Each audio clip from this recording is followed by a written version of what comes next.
If there was one physical subject, one material subject that we should focus on, in my opinion, it is very clear that the head of the snake is the financial system. We can argue till the end of time about who runs the world.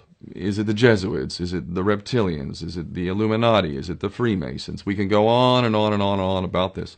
But I don't think it is reasonable to even begin arguing about the mechanism that is used to exert this control. The mechanism is finance. The whole point of finance is to indebt, otherwise to enslave. What is a mortgage? I mean, what does that stand for? It's a death grip. So when you get a mortgage, you have a death grip held over you because you are in debt. You don't even own the house. The bank owns the house that loaned you the money to buy the house, unless you're fortunate enough to have all the money to buy it outright. And even then, you can be taxed by the government, and if you fail to keep up with those taxes, the government can then take it from you. The whole system is based on a financial fraud, which effectively takes the power that we have and it gives it to a tiny group of individuals who are running the world through the control of finance. With the infinite supply of money that we have allowed them to take, they have literally an infinite supply of money, and with that money, and from their psychopathic point of view, they have bought everything and everyone who can be bought. So those of us who cannot be bought, because we operate on a level that goes way beyond the material, we are not rewarded for such behavior, we are punished for such behavior. And the most slovenly, disgustingly criminal, pedophilia, corrupt moral individuals, those are the ones that are rewarded in this system, which is upside down. We reward the pedophiles, we reward the corrupt, we reward the liars, we reward the people with no morals at all, and usually we compromise them under this system in terms of maybe a videotape. Maybe Barack Obama is gay. The we have videotape of him having sex with another man, or perhaps some other acts that may be not so popular amongst many of the electorate. Or maybe we have videos of political leaders having sex with little boys or little girls. If I was in charge of the world and I was a psychopath and completely drunk on my own power, you can bet damn sure that's what I would do. I wouldn't allow anyone in a position of power who wasn't completely compromised. When you have an infinite supply of money, you can do this.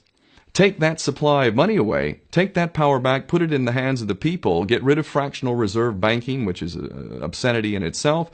Listen to the lessons of Jesus Christ. If you're a Christian who got really pissed off when he went to the temple and he saw what the money changers were doing, let's take back control of the issuance of money, and not just on a national level. I'm happy to see in Denmark that you have your own currency, you don't have the euro, but on every country's level, they should be issuing their own currency in a transparent, non-usury based way in which it really, truly benefits the people. And in that way, we can literally free ourselves of the banking debt which is drowning us all, and we can stop scrambling for the crumbs from the table of these filthy rich psychopaths and live in a state of abundance just by changing this one thing. And I'm not just talking about abundance for Western nations who have an artificially inflated value with their currencies. We all in the West are guilty of having that reward while the rest of the world is sucking on it.